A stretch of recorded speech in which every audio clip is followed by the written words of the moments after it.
Pues digamos que hay una gran pizarra de avisos. Ahí está, pueden consultar la información. La primera vez que vienen a México, es muy difícil de conseguirlo, de 200 años para eso, así es que se lo recomiendo muy ampliamente. ¿Cómo se llama el tema? Desigualdad social. ¿Qué días? Son el próximo jueves. 30 y 31. 30 y 31, y la conferencia magistral en CEU es el miércoles. De 12 a 2. En la Facultad de Economía. El miércoles de 12 a 2 y el 30 y 31. De 9 a 5. O sea, es un taller especializado a puertas cerradas. Hay algunas becas. Pero sí, es conmigo, por cierto. En la plataforma también hay También, sí, en la plataforma de docencia está también el evento y vale mucho la pena, ¿no? Entonces, si les interesa, así como al buen Mario que se especializa en esos temas, como parte de su formación en trabajo social. Pero bueno, ahora sí, regresando, me distrajo el teléfono, pero creo que vale la pena de todas maneras enfatizarlo porque son excelentes ponentes. Los tipos de investigación por su temporalidad. Ok. ¿Cuál es la dimensión cronológica? ¿Qué estamos estudiando? ¿No?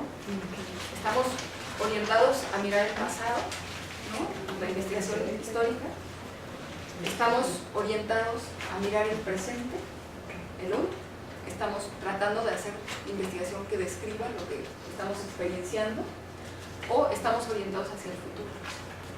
Y ahí, en lugar de experienciar, es más bien experimentar, ¿no? Vamos a generar diferentes hipótesis y modelos. ¿Cuáles son los grandes ejes en los que se configura esto? Todo esto son ideas, no creo que se lo tengan que aprender. Yo no hago el examen, por cierto, lo siento. Yo les estoy dando así muchísima información, pero tampoco tengo ningún problema en pasar las diapos. Lo que me interesa es que como hacer un gran recuento, una gran visión panorámica para irnos situando, ¿no? Justamente en este entrecruce de ciencias sociales, por ahí.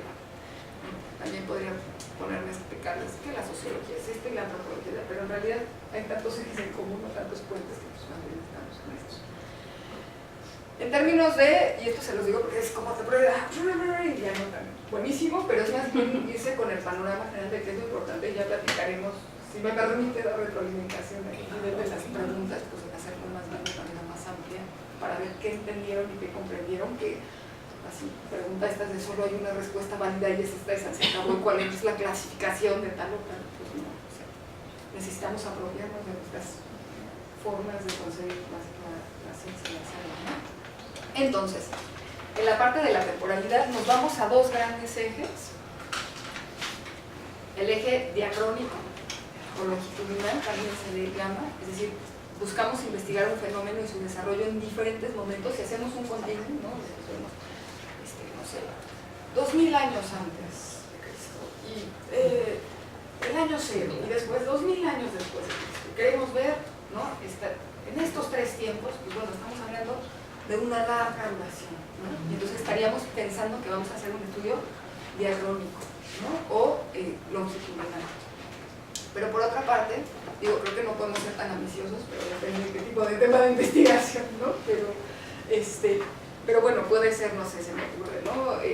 México a 20 años del Telecán, entonces son 10 años antes, Telecán, ahora, por ejemplo, ¿no? 20 años antes. Y sincrónico, por otra parte, estamos pensando ya no a lo largo de un continuum, sino de manera transversal, más bien para ubicarnos gráficamente, es decir, estudiamos fenómenos diversos e interrelacionados en un mismo momento, o sea, que ocurren simultáneamente. Por ahí más o menos. Es sencillo, ¿no? Como distinción, pero a veces no nos paramos a pensarlo, ¿no? De esa manera, y entonces, ¿dónde están los tiempos del tiempo en nuestros estudios y en nuestras investigaciones? Les tapo a algunos porque estoy sentada aquí, pero de pronto ya me cansé de estar caminando. Ahorita me vuelvo a parar y vuelvo a caminar y soy así un poco peripatética, pero pues no. También hay que pensar en la temporalidad del objeto de estudio, no nada más de nuestra mirada de investigación. Y entonces, podemos pensar en que se obtiene información, el dato respecto al objeto de estudio una sola vez, es decir, en un momento específico. Yo voy y hago una entrevista, por ejemplo, ¿no? o transaccional. Diversas ocasiones, también longitudinalmente, vamos a hacer una serie de entrevistas. Si pensamos en la terapia, por ejemplo, pues no podemos pensarla en solo una ocasión, ¿no? Sino también esa posibilidad, ¿no? Longitudinal de acercarnos, y en este caso decimos al objeto, pero bueno, realmente también al sujeto de investigación, digamos. En diferentes ocasiones vamos enriqueciendo también la mirada, porque lo vamos interpretando. Pero bueno, tiene que ver también con las posibilidades, ¿no? A todos nos gustaría ir cada mes a Colombia a seguir esas entrevistas que hizo, y de pronto no es tan sencillo, ¿no? Pero bueno, también hay las tecnologías nos ayudan, como es su caso. Y bueno, ojo, tiempo como recurso y limitación en la investigación también, ¿no? Es algo que nos ayuda, pero bueno, también no podemos investigar un mismo tema todo el tiempo, porque el tema, el objeto, el sujeto cambia y se transforma, ¿no? Entonces pues tenemos que hacer un corte de tiempo. El tiempo nos ayuda, pero también nos limita en nuestra investigación. Hasta acá, antes de entrar al nivel, ¿tenemos alguna duda?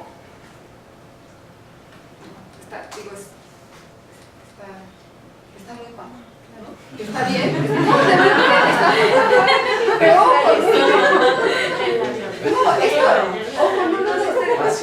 no lo tomen a la ligera, en el sentido de, o sea, es muy fácil de entender, pero muchas veces es tan obvio que no nos ponemos a pensar en eso. Por eso hay un interés, ¿no? Pero realmente no estamos sacando el hilo negro de nada, ¿no? O sea, en ese sentido me atrevo a usar una expresión que está muy fácil, ¿no? Y así va a estar el examen. Digo, para ejercicio para bajar la ansiedad, tienen, ¿no? dos colegas que ya pasaron por ahí. ¿Qué está más, papá? ¿Hacer el examen de ingreso o hacer sus proyectos de investigación y sus tesis? El examen. No se asusten. Estoy convencida entonces, si Mario tuvo la habilidad de pasarlo, pues los empodera. Todos ustedes van a tener la capacidad de hacer. Además, Fernando, él tiene la misma formación que tú. ¿Ah, sí? Informática. Pásale el examen. Para que no lo pase. Bueno, pero ojo, les cuento que los exámenes cambian, porque yo el año pasado estuve ahí sentada tomando todo el propedéutico con ellos, y ahora estoy aquí al frente de ustedes. Yo el año pasado impartía en CEU, pero no impartía aquí. Esperemos el año entrante estar ahí sentados entonces. Así es. Exacto. Exactamente. Punto extra. Ya pasó. Pero bueno, otra cosa que quería mencionar en relación con este punto que acaban de sacar es que yo creo que otra de las cosas que es tan enriquecedora del trabajo social como disciplina es justo esta diversidad de formaciones base. Les enriquece. Entonces hay que también tomar este punto de partida y no decir, pero es que si yo sé, si yo no sé, ok, se puede aprender. Pero este diálogo interdisciplinario les va a llevar a muchísima riqueza, muchísima profundidad, ¿no? Y ya de entrada, o sea, yo el año pasado que hice, para no regresar a mis términos así más cantinflescos, que hice el propedéutico, aún así salí muy enriquecido, como creo que todos los que participamos. En términos de profundidad, ¿no? Estamos en los tipos de investigación por su nivel, ¿no? Tenemos, por una parte, la exploratoria. Les recuerdo, todos estos son como tipos ideales en realidad. El rompecabezas es mucho más dinámico, ¿no? El teolograma, ¿no? Pero bueno, exploratoria, descriptiva, explicativa, pronosticadora, de diseño, de desarrollo, fundamental orientada o fundamental, y ahorita los vamos a ver. Exploratoria, ok. Buscamos una aproximación. Estamos explorando, ¿no? Si no han tenido ustedes todavía contacto directo con la disciplina de trabajo social, pues ahorita están justo acá, ¿no? Explorando, ¿no? Descriptiva, dar a conocer situaciones, costumbres y actitudes a través de una descripción de personas, grupos sociales, actividades, objetos, procesos o incluso su interrelación. Esto es muy importante porque muchas veces decimos, es que es una investigación descriptiva, ¿no? Y entonces de pronto la tachan y dicen, no, es que esta tesis de maestría no pasa porque es solo descriptiva. Muy sencilla. ¿No? Es muy sencillo, ¿no? Te quedas en la descripción. Te quedas en la descripción, por ejemplo, ¿no? Se le llama primer nivel de conocimiento. ¿Por qué? Porque ¿qué hacemos con esa descripción? ¿Qué hacemos con digamos, con esos datos? No es un primer acercamiento exploratorio, podemos tener, no sé, ¿no? Lo que yo les digo, hay etnografías de 5 años, de 10 años, o sea, son descripciones muy detalladas, pero no pasan, digamos, a este segundo nivel, así llamado segundo nivel de conocimiento, que sería el explicativo, es decir, cómo empezamos a buscar algún tipo de generalizaciones, ¿no? De supuestos, de fundamentar, de hacer teoría en relación con estas descripciones, con esto que encontramos, para formular, pues bueno, desde conceptos hasta principios o, ¿no? En términos así muy positivos de la ciencia, leyes, ¿no? Yo así soy, entonces, ¿no? Ya les tocarán, me imagino que quizá ya les tocaron, que tienen algunos procesos así, de verdad, mucho más estructurales, ¿no? O correctos, pero cada año, ¿no? De acuerdo a la aproximación que le ha tocado, lo que yo he aprendido y me ha tocado profesores de toda índole, es que a veces uno aparece a especializarse muchísimo en estos ámbitos. ¿Y las etnografías quedarían como descriptivas o como explicativas? Muy buena pregunta. Soy antropóloga, entonces tengo muchas credenciales para contestar, ¿no? Porque, ¿qué pasa con las etnografías? Típicamente nosotros hacemos un primer acercamiento y de ahí vamos detallando. Pensamos como cuando alguien pinta, ¿no? Que va haciendo como que un marco y de ahí va cada vez más afinando y afinando y afinando. Ahora, cuando nosotros hacemos etnografía, muchas veces empezamos a tratar de hacer supuestos en relación con aquello que estamos observando. ¿Por qué?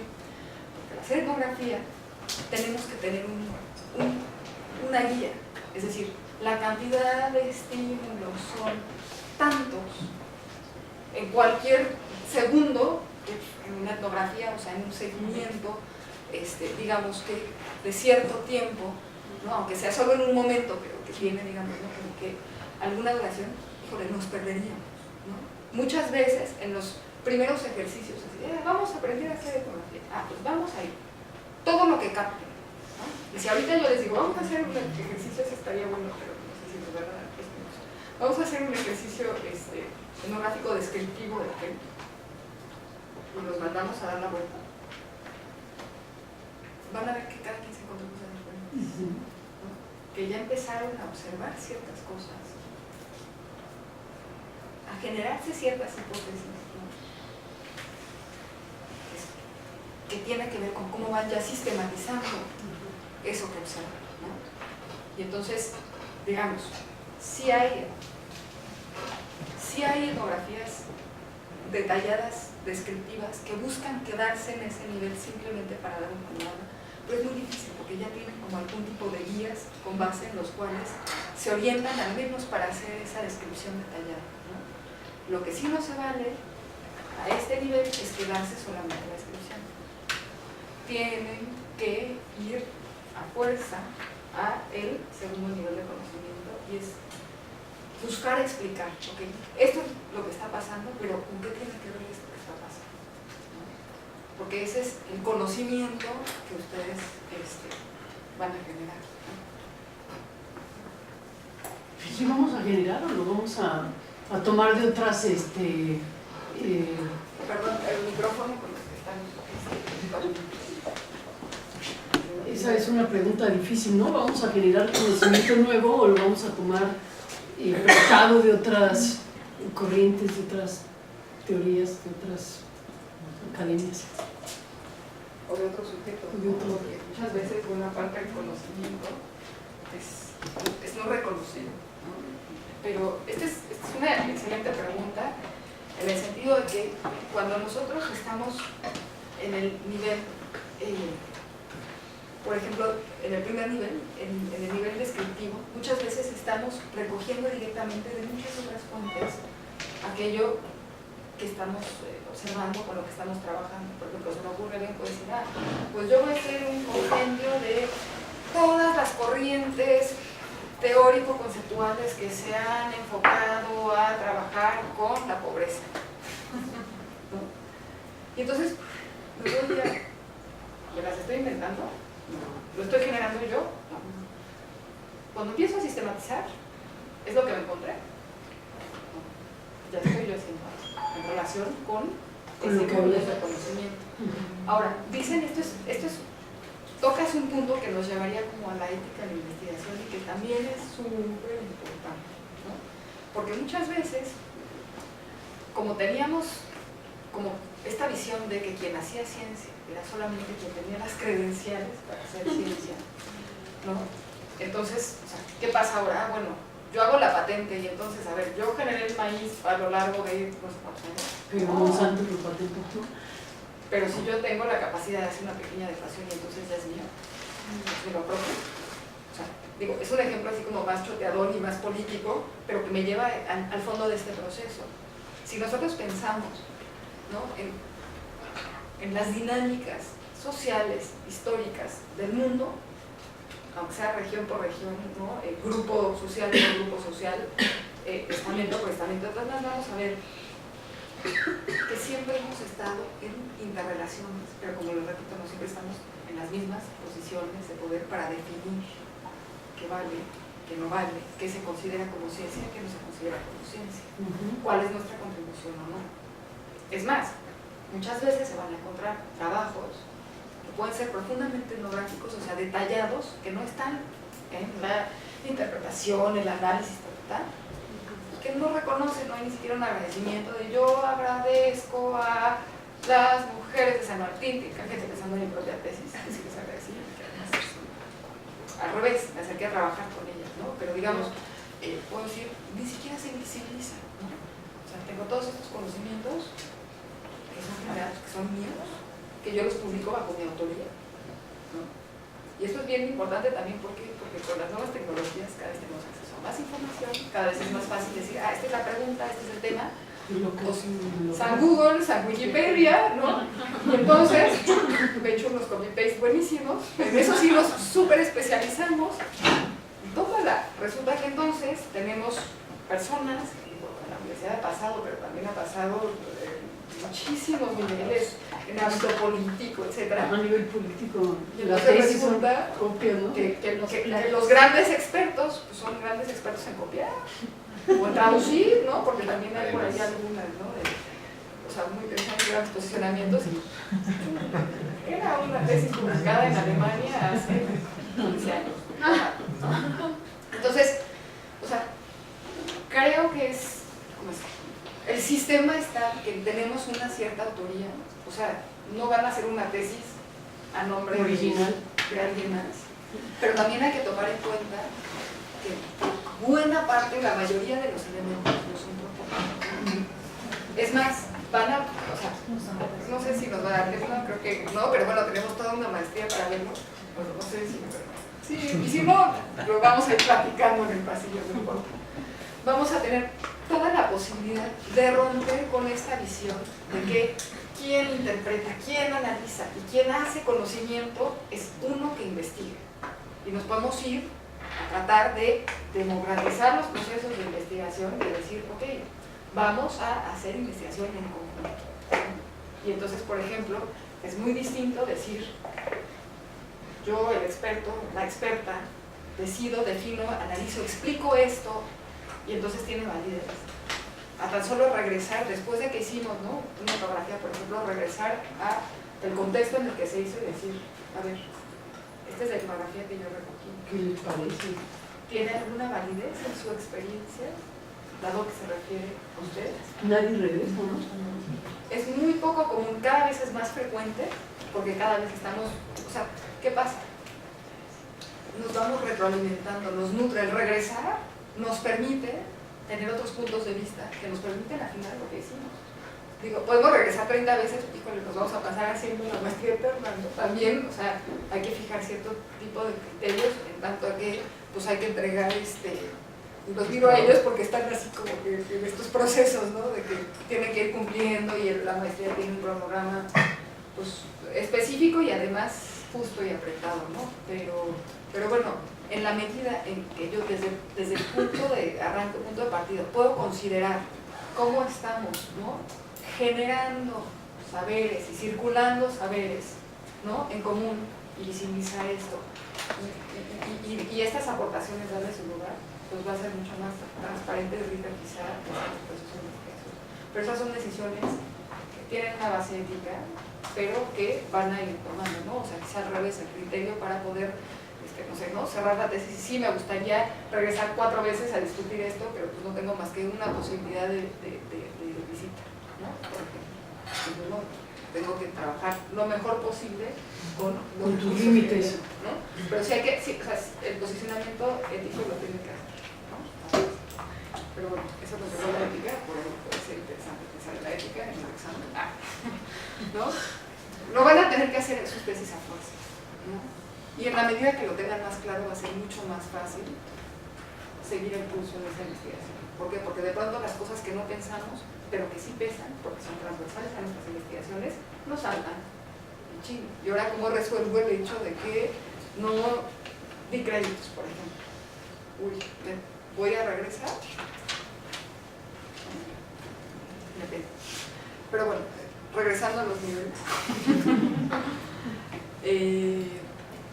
Pronosticado, bueno, nos vamos al siguiente reporte. Esos dos son los más importantes, ¿no? Descriptivo y el explicativo, ¿no?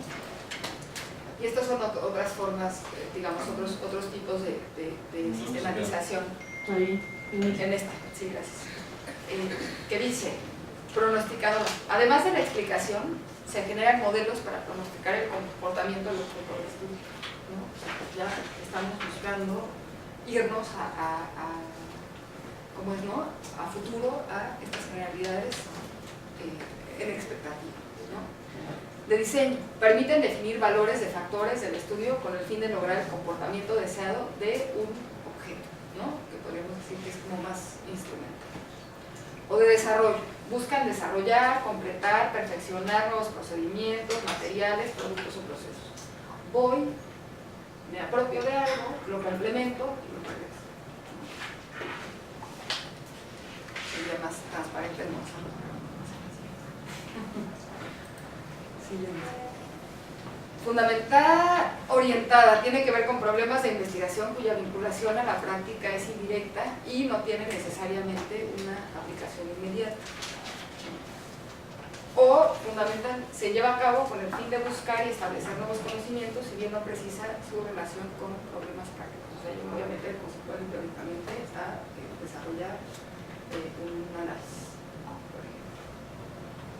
También son dimensiones como un poco de sentido común, no son tan importantes, las dos que son muy importantes justamente son la descriptiva y la explicativa, porque ustedes tienen la encomienda de ya hacer análisis, o sea, de ¿no? Posicionarse explicativamente en relación con ustedes.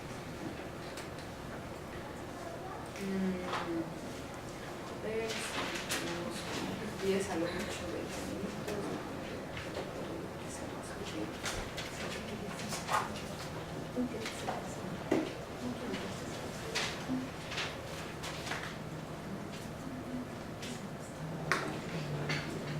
Hasta aquí hay una duda, por cierto.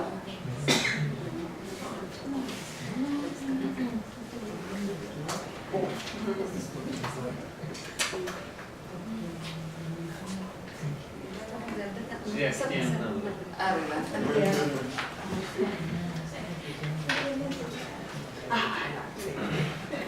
Pues sí, muchas.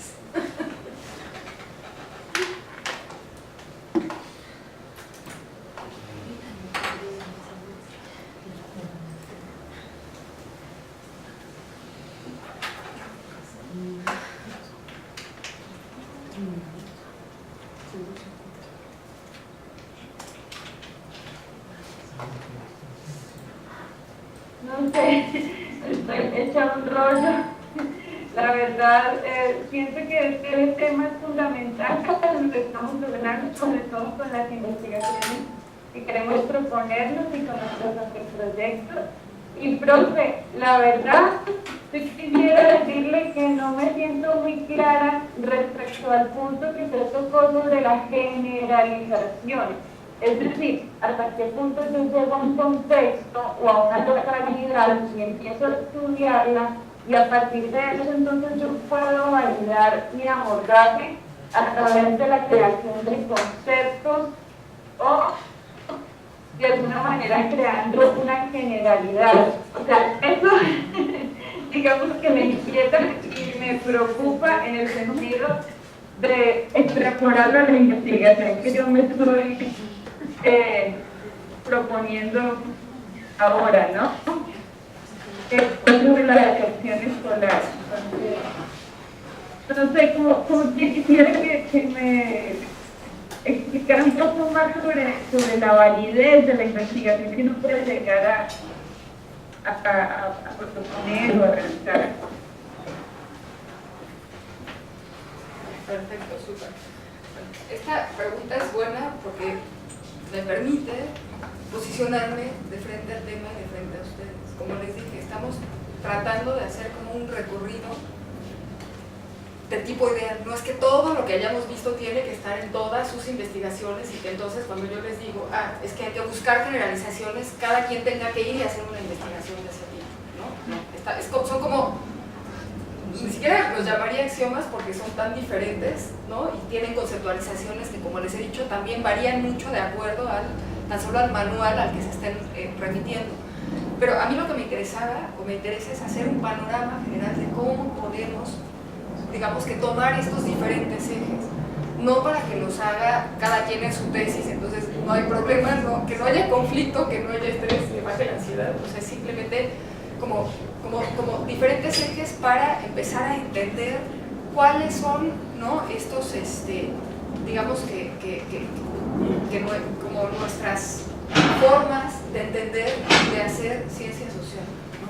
Y entonces ahora específicamente en la pregunta de cómo llegamos a hacer generalizaciones, el punto es cómo podemos, nosotros ahorita hablamos de tratar, no de buscar ya en ciencias sociales, al menos en general en ese debate ya no estamos tratando de buscar leyes universales, objetivas, replicables, ahistóricas, no, estamos tratando de acercarnos a diferentes contextos o a diferentes sujetos o a diferentes procesos y abordarlos de tal suerte que busquemos comprenderlos, entenderlos. Entonces, si yo generalizo, o sea, si yo me meto, por ejemplo, ¿no? Estamos hablando de un ejemplo, por ejemplo, como de etnografía o de ir a un lugar, ¿no?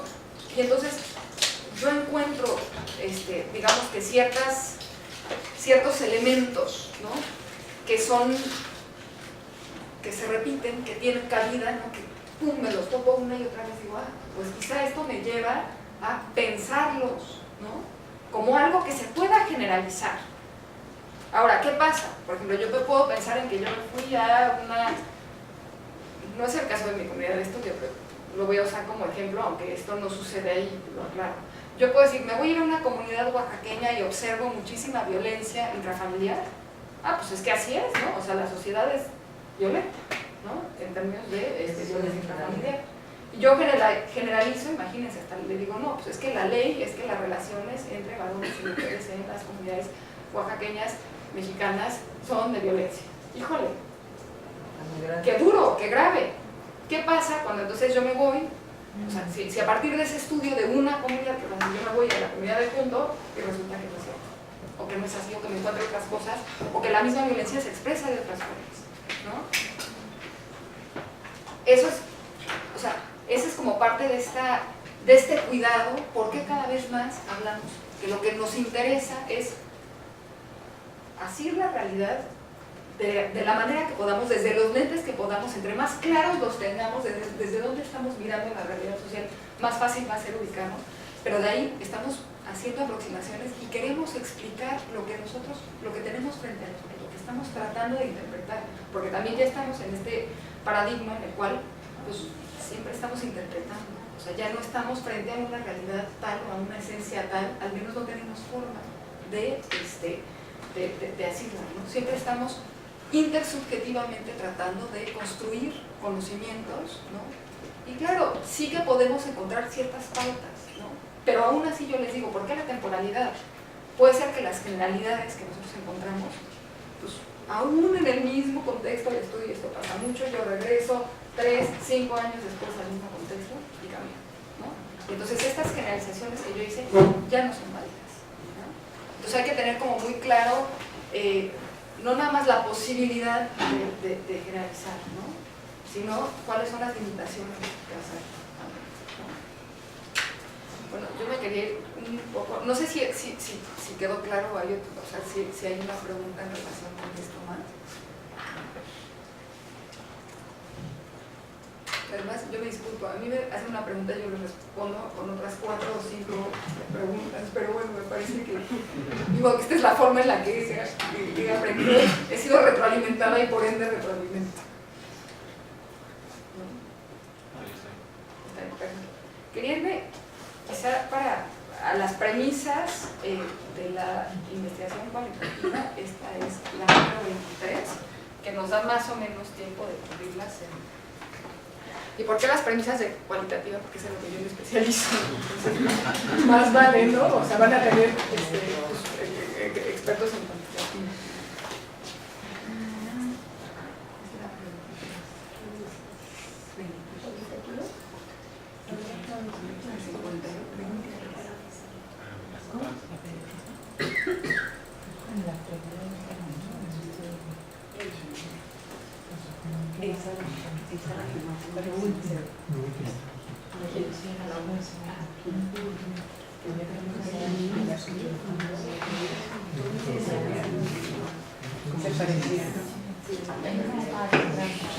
Algunas de las premisas de investigación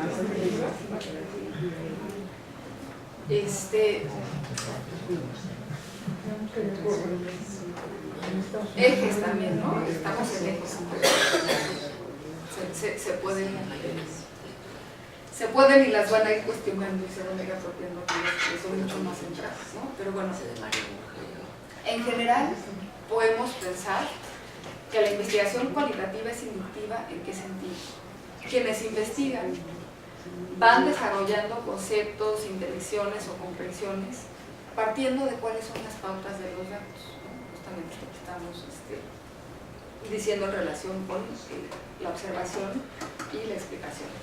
Y no recogiendo datos para evaluar modelos, hipótesis o teorías a priori, o sea, preconcebidas.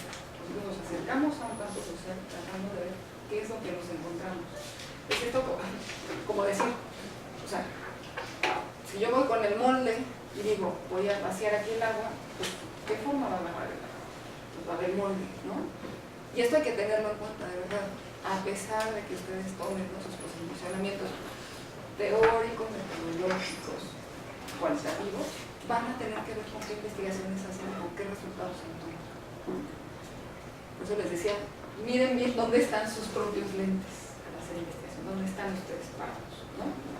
Pero en general nosotros sí buscamos en lo cualitativo tener más apertura, ¿no? O sea, no es voy a aplicar este modelo que ya tengo a un contexto X, sino más bien voy a ir a un contexto X para ver qué me encuentro, y ya de ahí cómo lo puedo sistematizar. En la metodología cualitativa, quien investiga ve al escenario y a las personas en una perspectiva holística. Esto es muy importante. Estamos pensando como, ¿se acuerdan cuando les decía lo de los libros? Les decía, acuérdense, estos son como tipos ideales porque en realidad van a ver que son interrelaciones y que lo social los atraviesa a todos, ¿no? Pero la mirada que yo puedo tener es mucho más completa. Si miro cada uno de estos y sus interrelaciones, ¿no?, el conjunto es más que la suma de sus partes, una mirada holística me va a permitir tener una mirada más profunda o más completa de aquello que estoy observando, ¿no? O sea, mirar con dos ojos me permite ver más claramente que mirar con otro.